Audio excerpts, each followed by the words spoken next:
What's up, you guys? I hope you're very well. I hope you're having a very nice day. Today, we're going to be talking about one of the easiest, if not the easiest, species to work as bonsai. You know that bonsai trees are not grown, or in this case, are not born, they are made. It's a cultivation technique that allows you to keep a very, very big, or this in this case, old tree in a small container right at your home. Right, so we can see that there are different sizes. Some of them might be quite big, but we know that we're trying to keep a tree in a miniature form. So that's exactly what bonsai is. That's a very rudimentary and I'm pretty sure basic explanation of what it is. So some trees are trickier than others. If you're working with pines, for example, a lot of people have problems with pines. But like I was saying, this one in particular, I think it's one of the easiest, is one of the best species to work with if you're just starting out on your trip, in my opinion. And I'm going to explain why. This one in particular, you've seen in my other videos in the channel. This is not a finished bonsai because it's already uh, in a container, but this is not the final container it's going to grow in. Uh, Another note on bonsai trees is that a bonsai tree is already in a ceramic pot, and that can make it a finished bonsai tree. uh, well, in reality it's never finished, because it continues to grow, it continues to be a living being. But yeah, one of the requirements to be a bonsai, it's a ceramic pot. So anyway, why is this like one of the best species to work with? Well, in this case, ficus is very, very hardy. You can prune it, you can defoliate it, or remove all of the leaves. It grows very fast. It tolerates a wide variety of climates, going from the very, very hot, like where I'm living, to very cold weathers. Yeah, I think it's really, really cool, and it originates in tropical weather. So if you live in one, this is like the perfect tree for you, especially if at the beginning you're a bit impatient on its development. This is definitely the plant for you. So now that we've explained the basic reason why this is one of the best, I'm going to perform a little task on this one in particular, and you'll see the explanation as to why I'm doing it.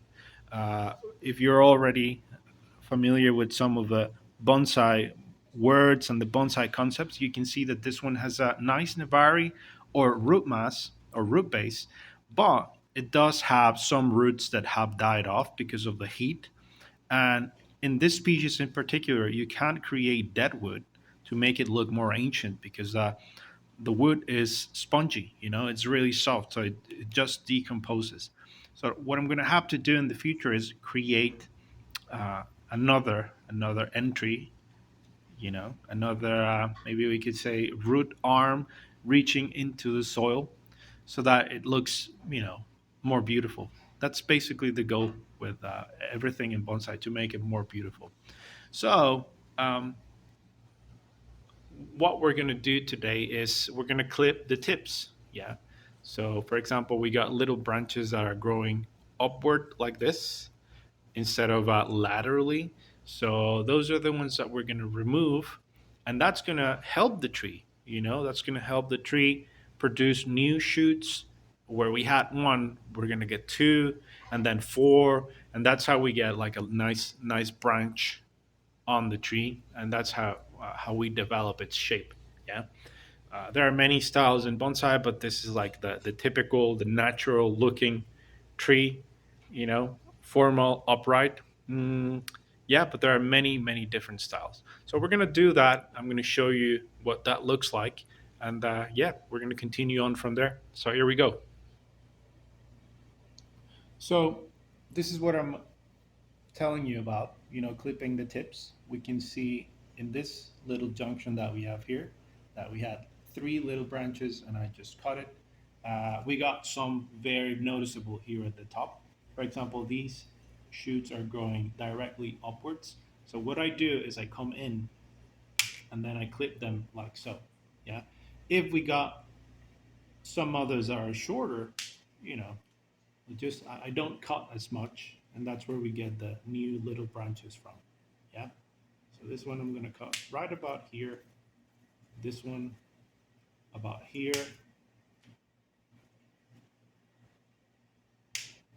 and yeah, that's what we continue doing.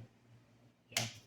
If there are some places where we see that there aren't many little branches, that site in particular will leave completely untouched, and that it's like a clear message for the plant of, hey, I want more branches here, right? I want more foliage here.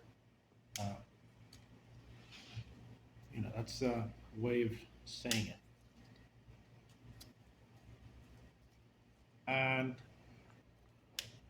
you can also see that some of the little leaves have been damaged by the sun. And I was saying that ficus come from tropical climates, but if you leave them in the sun for too long without water, they might get sunburn damage because you got to remember that they live in a contained environment, in a very limited amount of space. So just keep an eye on that. You should be good. Yeah. So I'm going to continue doing this. Any branches that grow directly upwards, I'm going to remove. And if I want more light to enter a particular zone here, especially here at the top, and if I see that some little leaves are been damaged, I'm going to remove those. And yeah, we'll see what that looks like when we finish. Okay. So here I go. So here we are. It looks quite different. You can see that we got much, much less foliage now. And I want you to look at some of the areas that are kind of interesting for the whole process. This one, for example, you can see that there's like a definite hole, like a empty space here. This is because over here, you can see that I grafted, I inserted a branch in this in this area right here because we didn't have any branches here. Yeah. And so now that I definitely know that this little branch is alive and well, I can start pruning it, and then we get more branches from these sides, and that's how we're going to fill up that space right there. Another thing is that some branches are placed into position with wire, right? You can see that that's exactly what I did here, and you can see that this is now like a nice little branch with a lot of foliage. We reduced some of that foliage, but still, that's exactly what we want. You can see that this one, for example, I did pruned a lot, but this branch in particular was a little bit shaken up because I've got two cats in my house, and sometimes against they rub their bodies against the branches. You can see that that's exactly what happened here. So you got to with me on that one. And yeah, that's exactly what it looks like when I finish the job. And in a couple of weeks, with fertilizers, with the rains that we've been having, you'll see that we get much, much more foliage and new shoots. This is going to look really, really cool. So another reason why this is one of the best species to work as bonsai is that we can work these from cuttings. We can get new plants, we can get new little trees if we take little cuttings from them. We don't need any rooting hormone. What we need is little branches like these.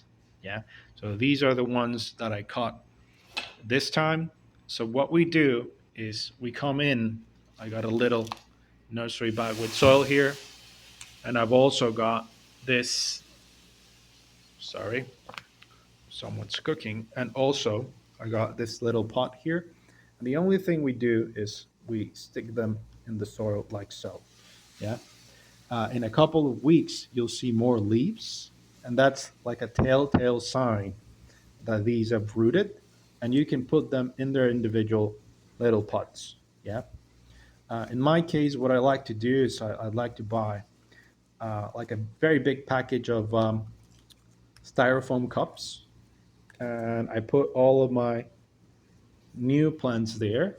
I'm going to show you what that looks like in a moment. I'm just going to continue selecting a couple of these. And it doesn't matter if you plant a lot in the first pot, because what we want is, you know, moisture. We want to keep moisture high.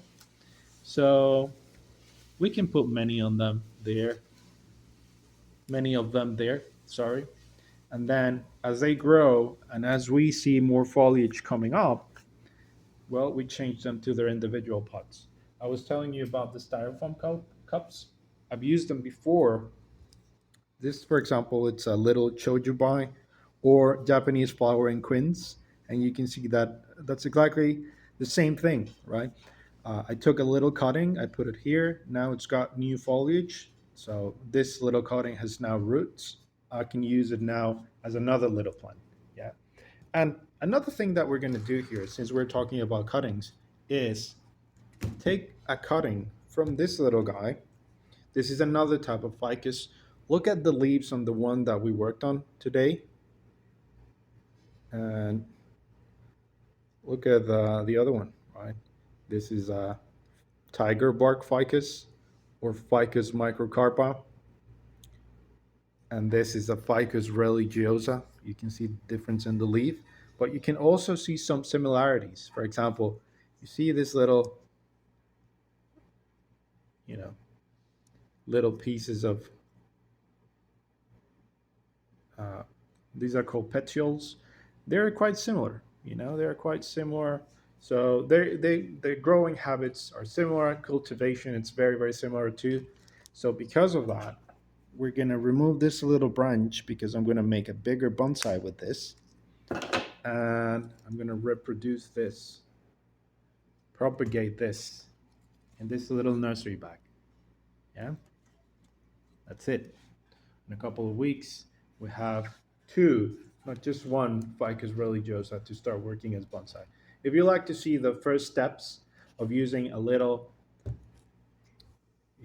sapling like this, a little plant like this, and start growing it as a bonsai, as a pre-bonsai like this one, yeah, tune in, and in other videos we're gonna do that on the channel. Okay, so I really hope you liked the video. If you got any comments, doubts, questions, anything, drop them down below.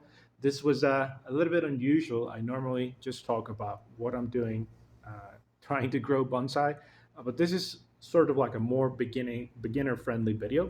Yeah, I'll drop some of them uh, from time to time now, and yeah, I hope you like it regardless, right? If you're a beginner, uh, maybe someone who's already grown bonsai for a couple of years now, or you're a bonsai master, right? If you're a bonsai master, you're free to comment pretty much anything.